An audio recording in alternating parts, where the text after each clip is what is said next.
with Facebook's little hiccup the other day. We want to make sure we're good. So we're going to mute the mics right now for the next 5 or so minutes. And when you see me next, I'll be sitting down with Ryan Condal over here, co-creator of Colony. So if you guys have any questions too, feel free to start writing them into the streams, and we'll try to get to them at some point in the next hour or two. So just stay tuned. Thanks, guys.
And welcome back, everybody. Once again, I'm Matt from Prop Store, sitting down with Mr. Ryan Condal. How are you, man? Hi, good. How are you? Hello, everybody. Good, good. Thank you for joining us, first of all, for this.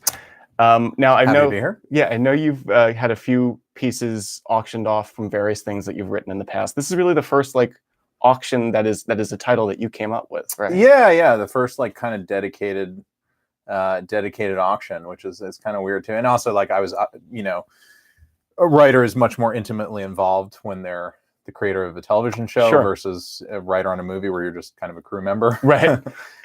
So this, this is stuff that, I have this very, kind of intimate history with. And a lot of it, I kind of assisted in not in the building of, because I can't do any of this. I don't have that sort of talent, but, it was just around as it was being conceived and come up with, and,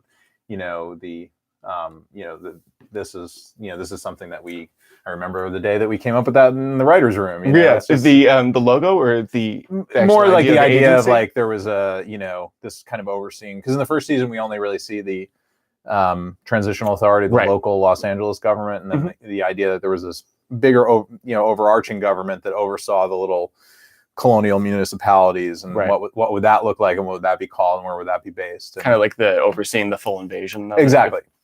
So this is like, the British Crown overseeing the individual colonies. Fair enough. Far flung and all across the world. Very cool. Very cool. Well, getting back to like just like broad strokes of it, for this series, what was the development like? Like, it's a very complicated world you guys have built. So is it like, had you been thinking about it for a while, or was it a quick write?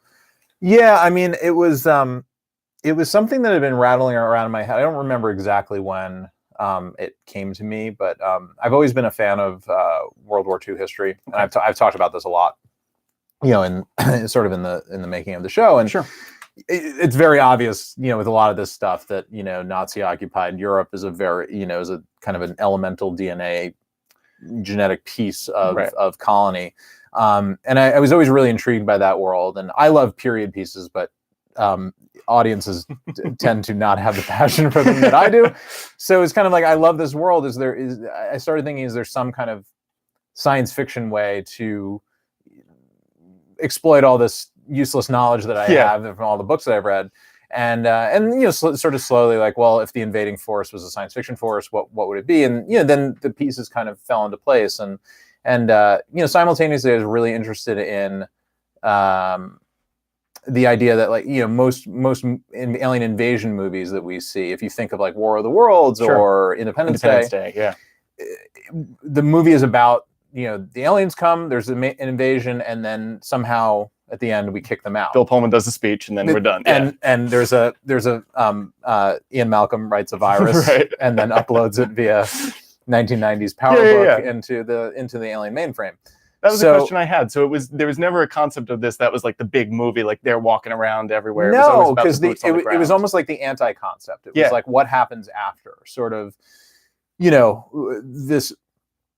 If this thing really happened, they'd probably come here and kick our butts very, very quickly, because they have advanced enough technology to travel, They knew the fight was coming. Some far corner of the galaxy. Exactly. And they've probably studied us, and they know our defenses and all that.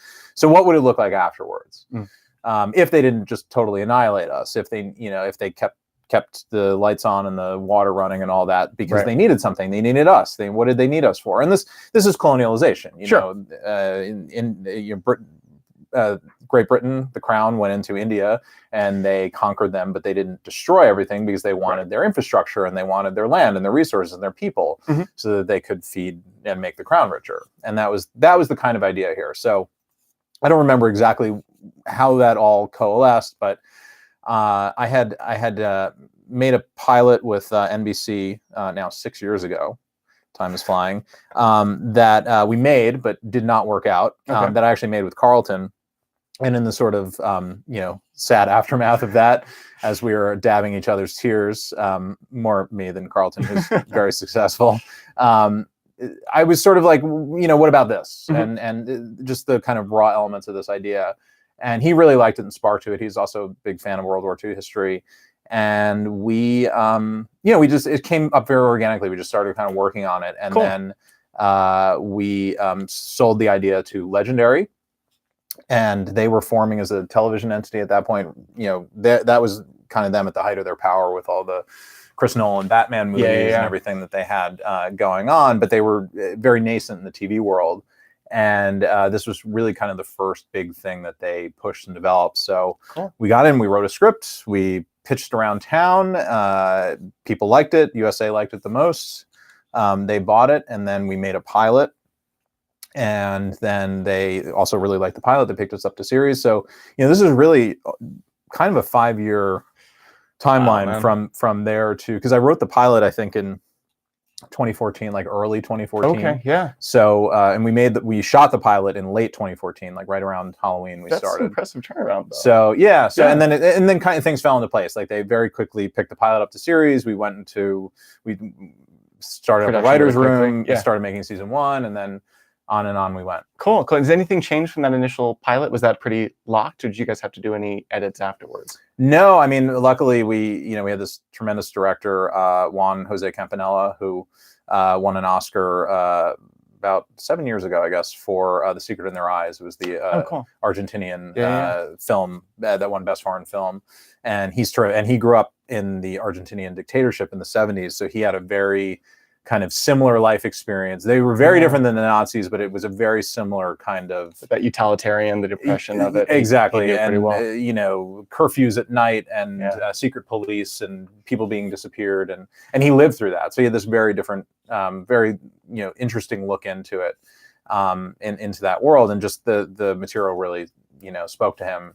That's cool. So he did a tremendous job with it. I mean, I think we added some visual effects after the initial cut of the pilot. That was it. It's a pretty cinematic pilot. I mean, like that continues throughout the show, though. But that's he telling. He set that look, that kind of almost the documentarian look, where you feel like you're in there on the ground with them. It's shot like a war documentary. Like the Resistance is actually shooting it. Exactly. Yeah, it's very cool. Very Battle of Algiers. It's a kind of an old independent film, but black and white film, but worth checking out because that's very in the DNA of the show.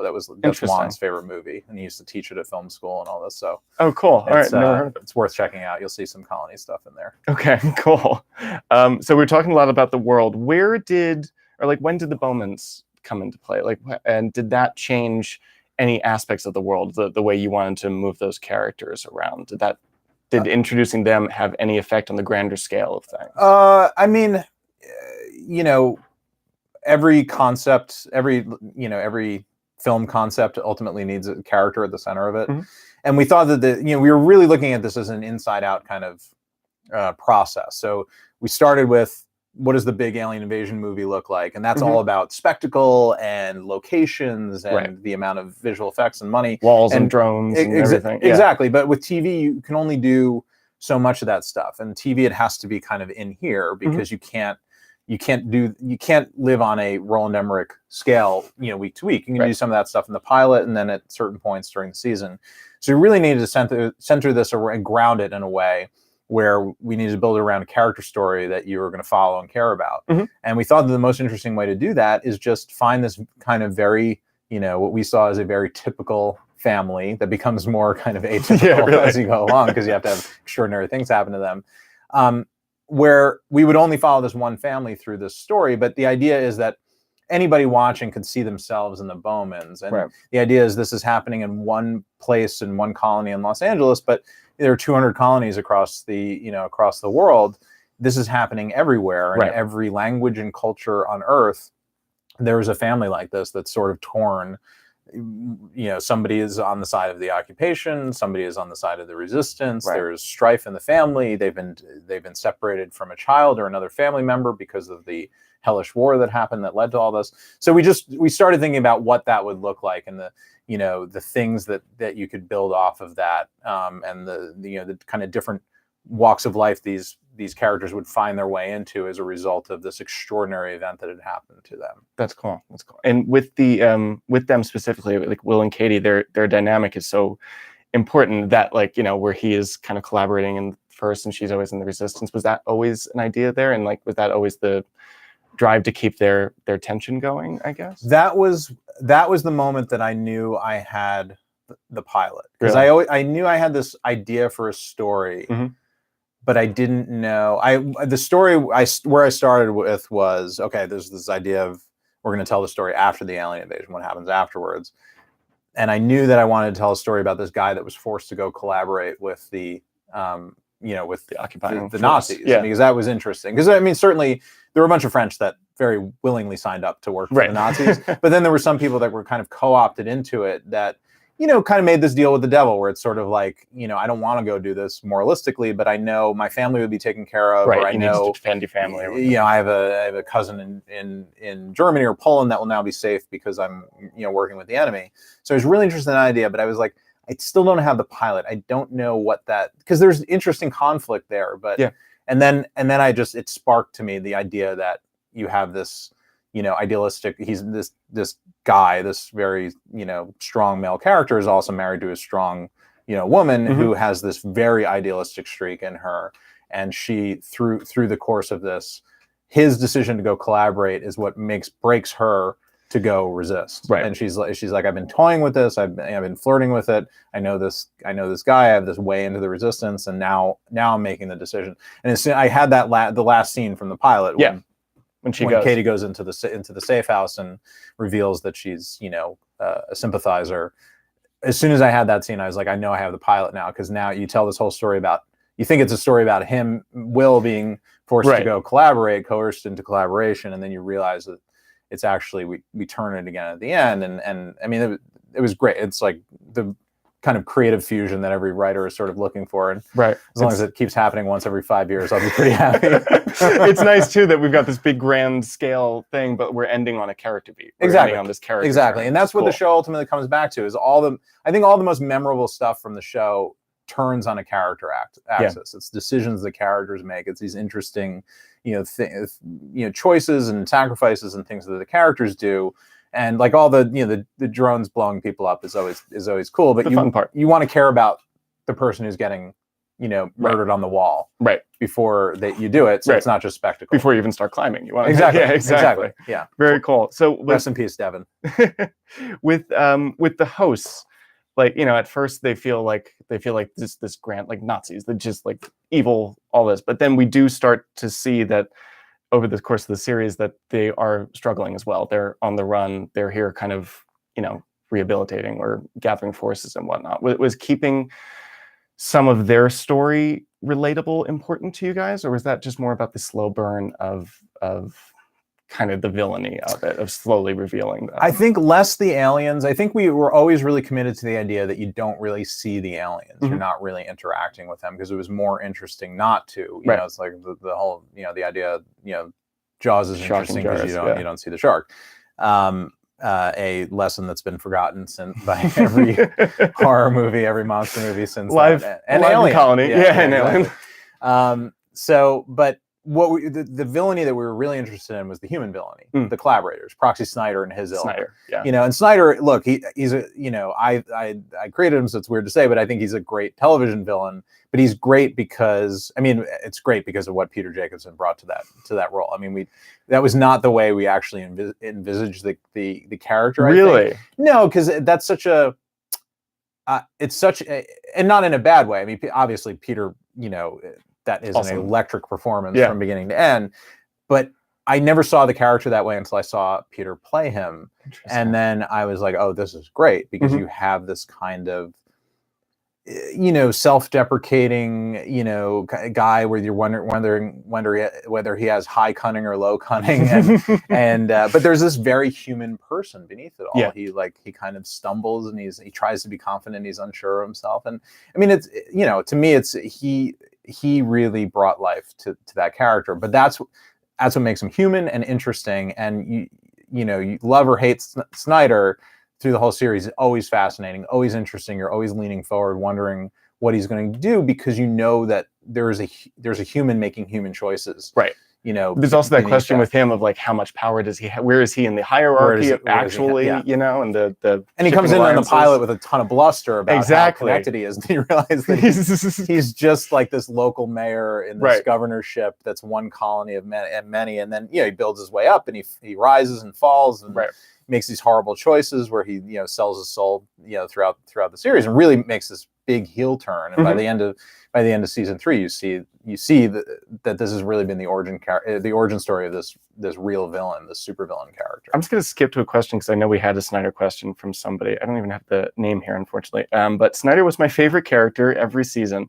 Where this is true intelligence? Hold on. Where is his true? Where did his true allegiance lie, or did you feel that it changed as you wrote? Yeah, I mean, I think Snyder's true allegiance was to himself. Yeah, fair.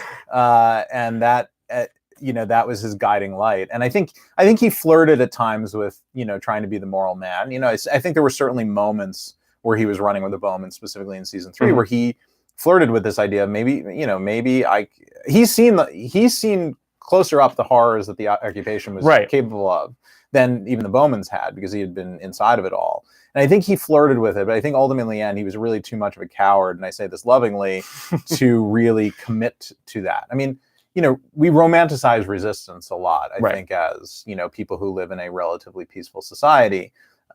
Resistance is very bloody and very ugly, and it's also populated by some very unsavory people. I mean, that's the thing. The people that are attracted to these extremes, the wings of events like this, either the occupation or the resistance, are very dark people who are capable of very dark things, I think, on either side. And that was one of the things we tried to dramatize too with Katie's story. She comes in with she's this great romantic. She really, she thinks that she's signing up for the French resistance in Paris in World War II, and then realizes she's working for this, liar who has infighting jumped himself, and there's infighting, and resistance cells fight resistance cells. I mean, all this stuff actually happened. So I think Snyder kind of flirted with that too, but it was ultimately, he knew what the real collaboration looked like and what real resistance looked like, and both of it kind of disgusted him, and he didn't have the spine for it. So he ultimately just sought the safest, I think, the safest place for him. Interesting. And that's what makes it interesting. I mean, he really gets very close to taking the moral path, and then breaks really bad. I mean, that choice that he makes to sell out the camp, and that leads to Charlie's death and McGregor's death and everybody else. I think that's really the turn that he makes. And then the next episode is he's living in the villa in Switzerland. He really makes a series of choices of like, okay, I'm kind of fully going. He's done in that, and because there's the horrible things I've done. There's no turning back. I might as well just embrace this, accept it, and move on. Just to accept that in himself and be able to live with himself, basically, after that. That's cool. So obviously, you've talked a lot of the Nazi occupation, and just other past atrocities were big influences. What were the references that you were looking at for this? And like, when you were coming up with the story and you're seeing all these different references, was there a piece of like occupation or post-occupied LA that we never got to see? I mean, LA was pretty well explored. I mean, we didn't really see the third block, the San Fernando block that we talked about, which would be the Valley, for those of us who live here. Because you don't want to put that on TV. But I mean, you see a little window into it, because that's where Peyton List's character Amy was, and that block we had set up as in our heads as a theocracy. So they had the Greatest Day movement had really taken root there, and the colony governor was this big kind of proponent of the Greatest Day. So they actually had the most peaceful block in Los Angeles because of that, because they had taken this idea of the idea that the aliens actually come here for ultimately a good reason for humanity. This was something that was kind of planned and part of our cultural advancement. And you can find examples of this all throughout human history, and also science fiction history. I mean, that was a big idea in Frank Herbert's Dune. The idea that the Bene Gesserit would be a similar kind of cultural boon for this for the Fremen on Arrakis. Going down a deep rabbit hole, but you're amongst friends, and exactly. We're all nerds here. Yeah, exactly. But that block was we saw a little window into it when you see Amy before in that.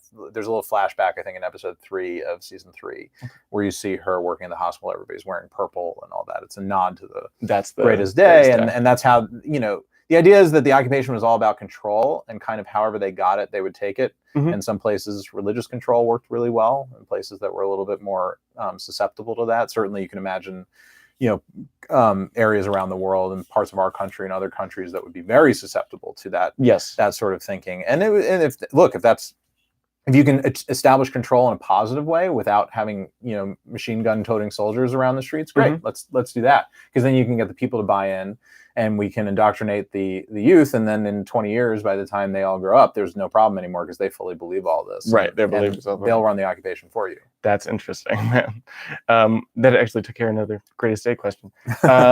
With the resistance, you've got the different branches. You got the figureheads. You have Geronimo and stuff like that. Richard.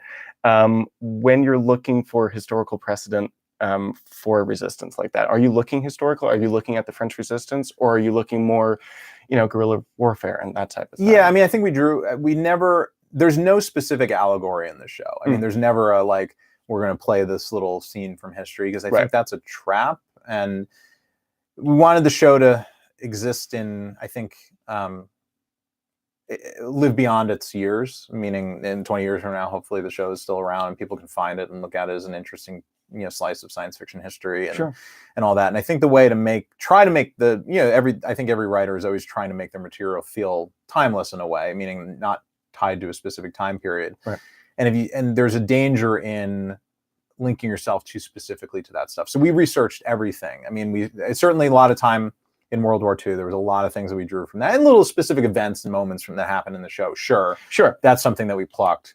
But we looked a lot at the obviously the dictatorships in Latin America during the 70s and 80s. Juan really turned us on to a lot of that. We looked a little bit at North Korea for certain things. Okay.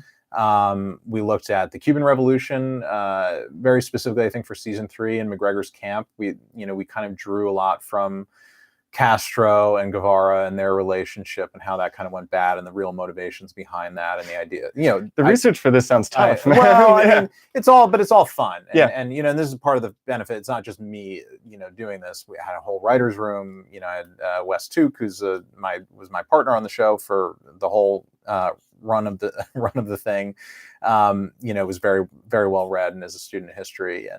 And everybody was able to bring their own kind of, what about this? And that's the sort of interesting / horrifying thing about the subject matter of the show, is really every culture in history has some experience with this, as either being a colonizer or a colony. And in the case of the United States, we have been both. We started our life as a colony and have since become, I think, not in the way that the United Kingdom was, and Great Britain and all that, and other places that even less savory, but certainly we had and have colonies around the world. Interesting, friend.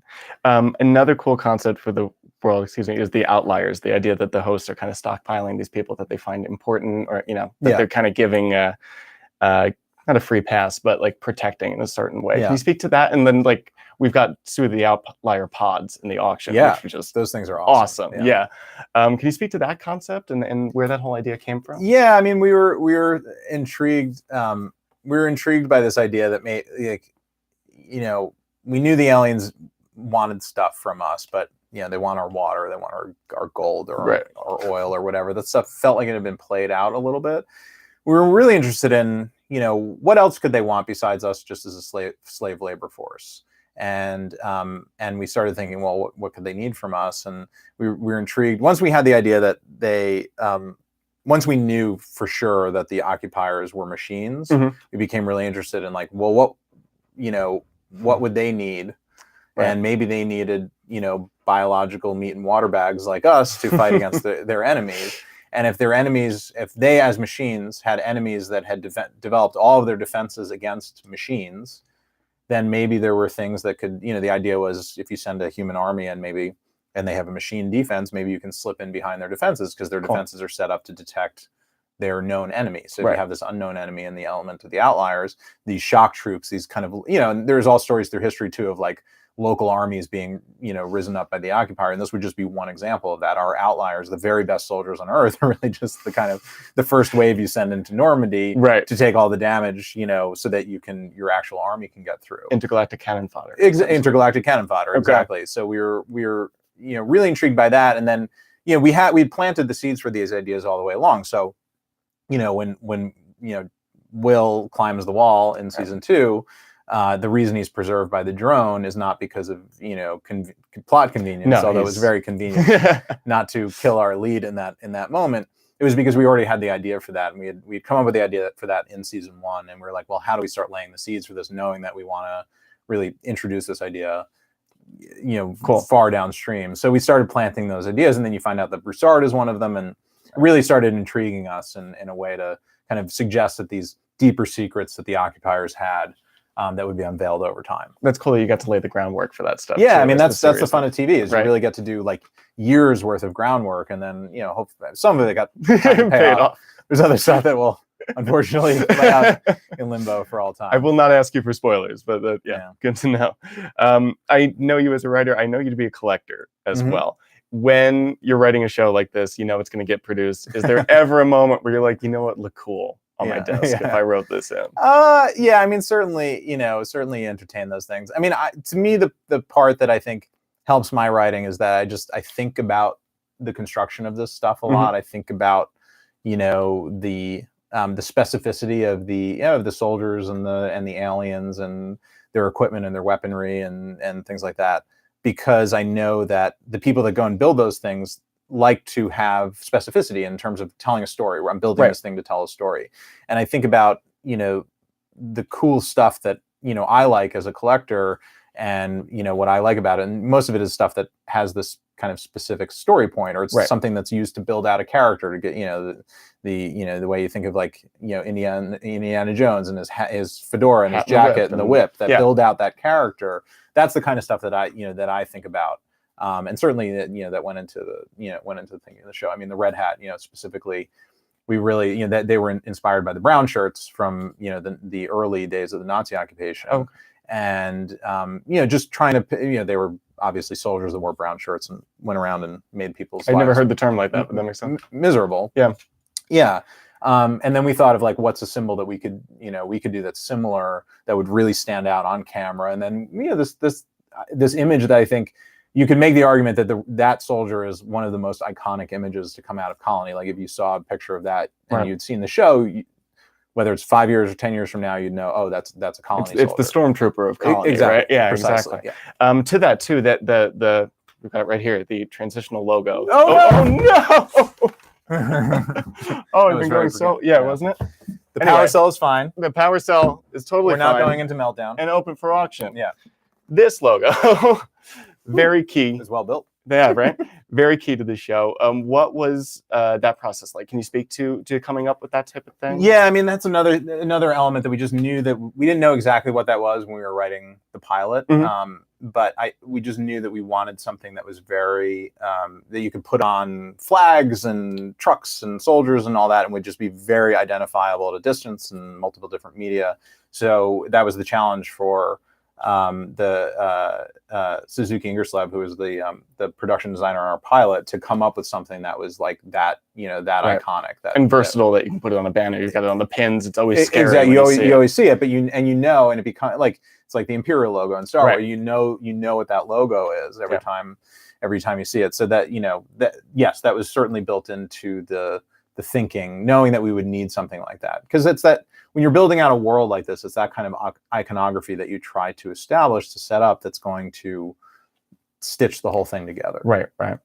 We're also by one of my favorite pieces over here. The Rat Prisoner of War over here. We've got one of the drones too in the auction. It just looks amazing.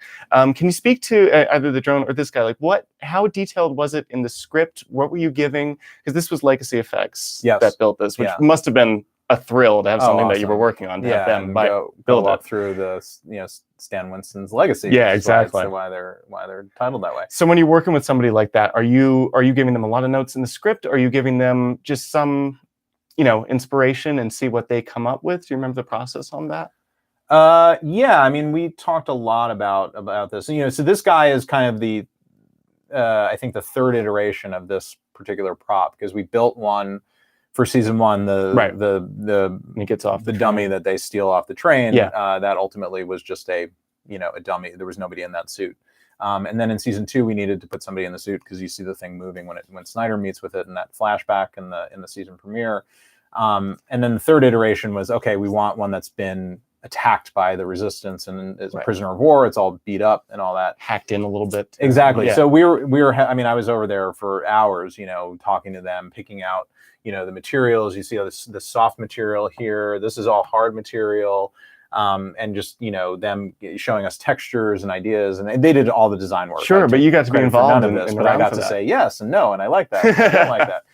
Producer stuff. So producer stuff, exactly. You walk around and say, "Oh, I wouldn't do that," and then you walk out of the room. And yeah, so you know, heavily involved and really, you know, really enjoyed that, because this is, you know, when you're doing an alien invasion story, ultimately the question you get is, what do the aliens look like? Right. So it's a very important thing. And you know, once we knew that they were machines, we were really like, oh, okay, that's cool. What kind of machine would they make to interact with us? Of course, they would make a machine that sort of looked like us, so that we'd feel, oh, it has 2 arms and 2 legs. Familiar with yeah, it, I guess. Exactly. Cool. But what do they actually look like? I mean, nobody really knows. Right. Do they even have a form? Who knows? Mm-hmm. So yeah, but this was awesome. So this is the 3rd iteration. So all of this was all brand new for actually. And if you remember, at the end of season 2. When the shield opens, when you see that the transplant scene when they're moving the core from one to the other, that was all CG. So we had it was another dummy with the dome removed, and it was just green screen under. So our effects company did all of that underneath, because at that point it was cheaper, quicker to do that, because you're only seeing it in a couple, you know, in a couple of shots. So and you've got TV budgets. Then TV budgets too. And it was more time. We didn't have time to have this done. So then we poor Legacy in season 3, we said, okay, we need a real one that you can see, because we can't have that many visual effects shots with that. We need a practical one. Right. So you guys actually have to go look at all those frames and then build that practically. So there you go. And I mean, it's awesome. I mean, when you see all the underwork, I mean, it's incredible what they did. So love that thing. Very intricate, very cool. Are there any pieces or pieces created for the show that changed a lot from concept to screen, just in the various, you know, design passes that it goes through, or was it all pretty, like, you know, is this recognizable to what you were writing about? I mean, this you know, certainly went through the most iterations, I think, on him. Okay. The drones were actually another thing. The drone was created in a digital world first, because we created them for the pilot. That's a question I had but we didn't have a physical drone. Okay. So that was another challenge for Legacy. Also built that. They had to take our digital asset, which was a 3D digital asset. So we were actually able to send them, here's the complete rendering of the thing. So they were able to look at it and then figure out, okay, this is how we need to fix it to build it in a place where it can hold together and stand up in a practical world. But we went through a lot of iterations on that drone, and what does he look like, and then specifically this guy. I don't really go in a lot of this with a specific visual idea. I'm more of a, like, this is what I want it to be overall, and then, because I love turning that stuff over to the brilliant designers, because I just don't do that. That's stuff. going to be the fun of seeing what they come exactly. up with, and here's what I want this thing to be. Right. Ideally, here's some visual ideas that I like. Take them or leave them or whatever, and then having them come back and show you, because they usually don't come back with one thing. They come back with a portfolio of, here are 12 ideas. Cool. Can we talk about what you like and don't like in here? And both this and the drone went through similar. I mean, that's what we spent the most time on, certainly. Very cool. Very cool. I think we have some questions from online. Would you mind reading some off here? Great. Jason asks, were V or other sci-fi series an influence for Colony? I mean, I'm aware of V. It was sort of before me as a television viewer, because it was probably on while I was a very little kid, but I probably wasn't allowed to watch it. Was early 80s, right? Yeah, it was like that, like early to mid 80s. And I knew it, and certainly my dad is a huge sci-fi fan, so he was certainly a fan of that show. But yes, so I guess in that sense of sort of being aware of it, but it wasn't like it was something like this is homage to V or anything like that. Cool. Brian asks, what are you working on next? Well, what can I talk about? Thanks, Brian. Thank you for your continued interest in my career. Well, it's sort of publicized that I've written a draft of Highlander that Chad Stahelski is attached to, who's the director of the John Wick movies. He's currently finishing John Wick 3. Would very much like to see that go into production next. I mean, Chad's an awesome director. Really talented, has a great vision for the project. I think we have a script we really like, so let's hope. Cool. And then I'm also I'm writing a another movie for Lionsgate that Chad is also attached to, this graphic novel called Analog, which is a book by the writer Jerry Duggan, who is best known for his work on Deadpool. He wrote 100 issues of Deadpool for over the last 5 years, wrapped that run pretty recently. But he wrote this original book called Analog, which posits a post-internet future where, much like what happened on Friday or last week, Wednesday, whenever that was, the whole internet is hacked and everybody's secrets are exposed. And this tells the story of the aftermath of this, when nobody trusts the internet anymore at all, because it's basically all corrupted and everybody's social security numbers and financial data are all out there.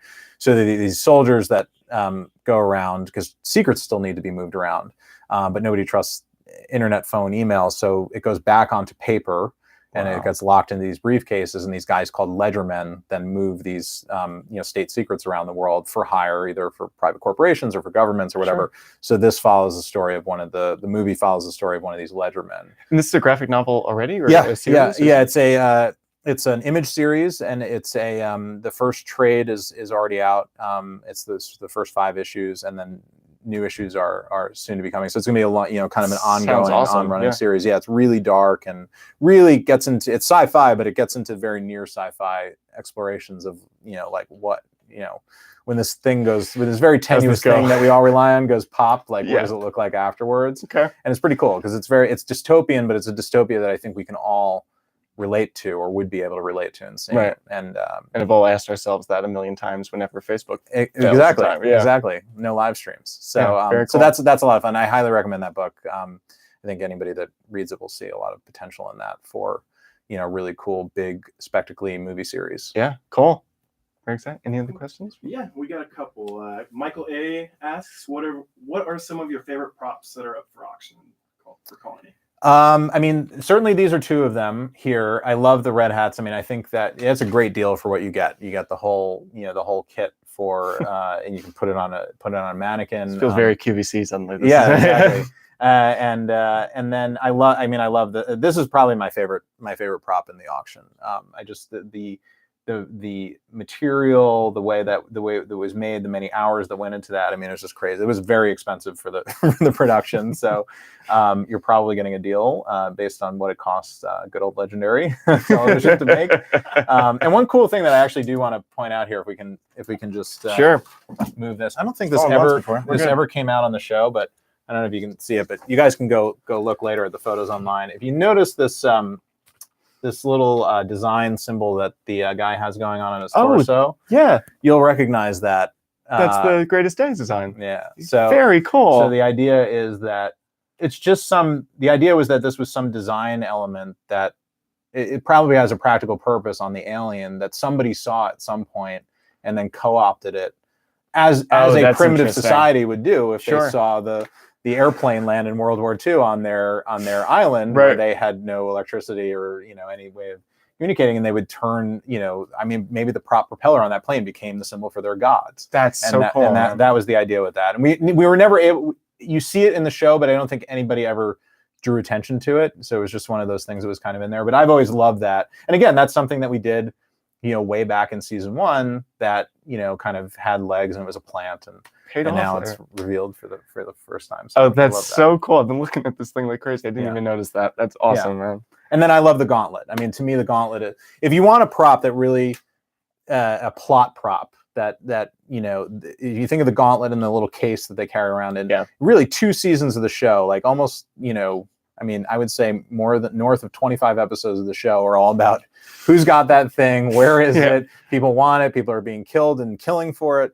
That to me is the prop of the show, because it's the thing that motivated so much of the storytelling in the show. I guess it represents characters, it's the resistance, it's the hosts, it's everything all wrapped into that. Everyone's had it's alien technology that everybody wants, and the occupation is terrified because they're going to have their city flattened if they don't turn it over. I mean, they total rendition to all of LA for that one little thing that the Bowman family was carrying through the woods of the Pacific Northwest. I mean, that to me is a really cool prop, and it's also reasonable. Probably won't get you divorced if you bring that home, whereas this gentleman requires a little bit more, display space in your in your theater room. Yeah, little work to figure it out Yeah. on the mantle or Yeah, something. exactly. If I could speak to that question too, really quickly, this is very cool. But we've got some of those big like propaganda billboards, Yeah, and I then love even those. like the collaborator die posters Yeah. with like a red hat and skull. Yeah. That was like just amazing.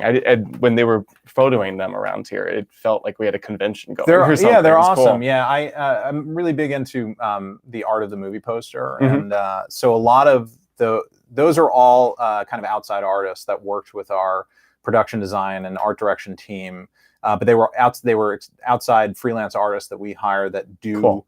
kind of modern movie poster art for companies like Mondo, if you know them, and say. Bottleneck Gallery and all that. So I've been a fan of that. I collect original movie posters amongst other things as well.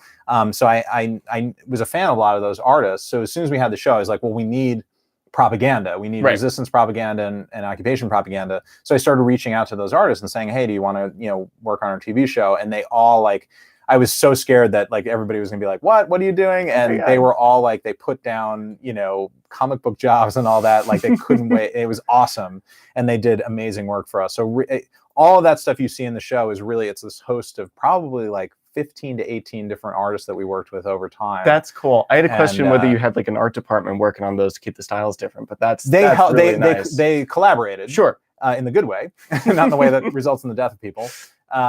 And because I wanted it all managed through, I didn't want the production designers to feel like they had, but on a TV timeline, they just, on a movie, they could do that. Like a production designer could oversee, 18 different artists coming in. Because they would have the time to do that. Right. Maybe. But on this, it was just so churn and burn. It was actually a relief to them because they could give notes out and then not have one of their art directors pulled off a job to spend all this time designing a poster. So it was coming in from elsewhere, and then we were able to print them and send them out. I kept a bunch of them. I actually have Jock, who did the famous Geronimo poster. I didn't know that was Jock. That's cool. Jock. So I have his original drawing that he did for that. That's one of the things that I kept kept from the show. So the pen and ink drawing that he did that we then made the poster out of, because he like works by hand and then scans it and does the rest electronically. So all the type treatment and everything. That's a good swipe. Yeah, really good swipe. But that stuff is awesome, and it's huge and really cool. And again, and more iconography from the show. Like if you see that stuff, you kind of know, oh, that's a Colony piece. Yeah, and it's so big. Like it's obviously like very displayable, but it's so big, it's so intense to look at some of it. It's nice. Good theater room. Yeah, exactly. Yeah. Any other questions from online? Yeah, Jennifer S. would like to know if Colony is going to be getting picked up by another network. No, sadly that day has passed. I mean, we really tried. We pitched it everywhere. There, not to get into too deep into the boring weeds of the TV business, but the challenge with Colony was really that the show was owned by one entity, owned by Legendary, and then we were licensed and broadcast by another entity in the USA Network. And USA had a small ownership interest in the show, but usually the shows that get picked up when they get canceled and they have a second life tend to all kind of be under one roof. So our issue was the success of Colony, was that our show had already sold so well internationally to other, like Netflix has the show in something at more than 60 countries.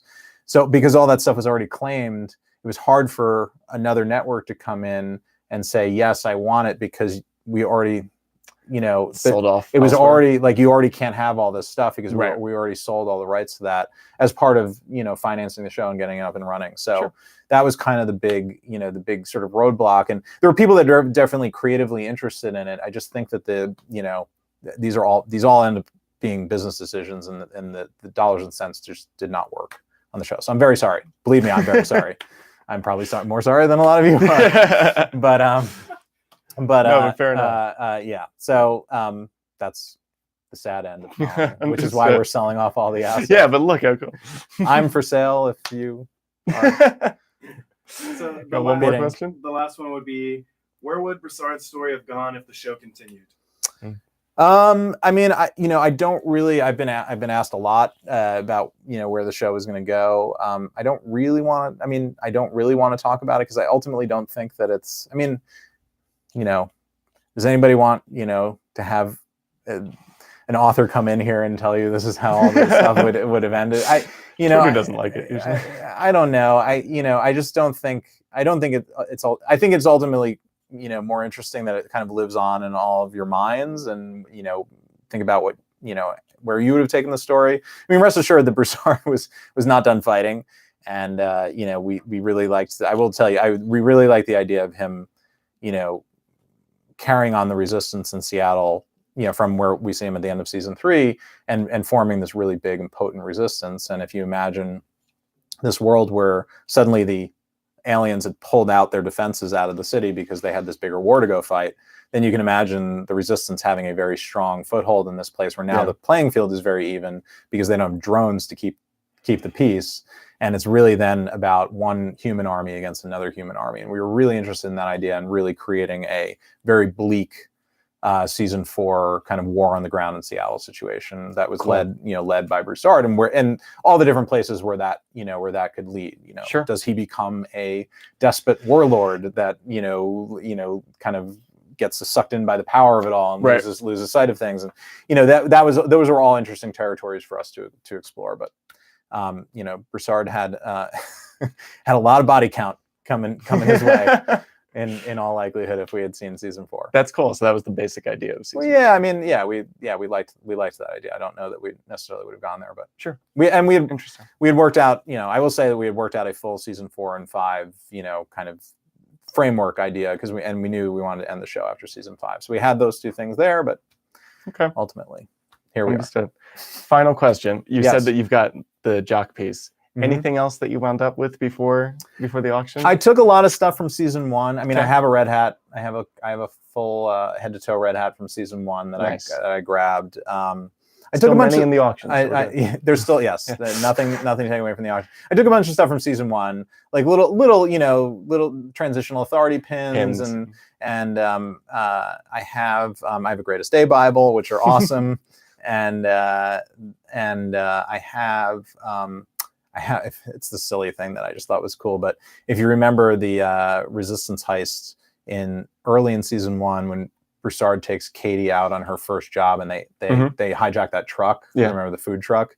So you remember the dummy that they use a dummy on a bicycle to stop the truck? Yes. So the dummy had a head on it that had like war paint, Geronimo war paint on it, because they wanted to kind of pin the job on Geronimo, so they wanted it to look like a Geronimo. Like they wanted it to look like the Geronimo propaganda, even though they had nothing to do with Geronimo, to kind of put the scent off. Right. And the head was just, I don't know. The prop department took this like regular mannequin head, but then they did this really cool war paint job on it, and I was like, that's really cool. So I'm taking that. Nice. So I have this, it's a nice severed head in personal.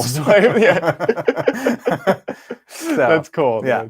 Well, Ryan, thank you so much. Yeah, this was great fun. Everybody, thank you for watching. Thanks. The Colony auction is open for bidding till Friday if you want to check it out. We've got over 300 items in there from all 3 seasons of the show. So hope you guys enjoy. Thank you again, man. Yeah, of course. We'll see you soon. Happy bidding.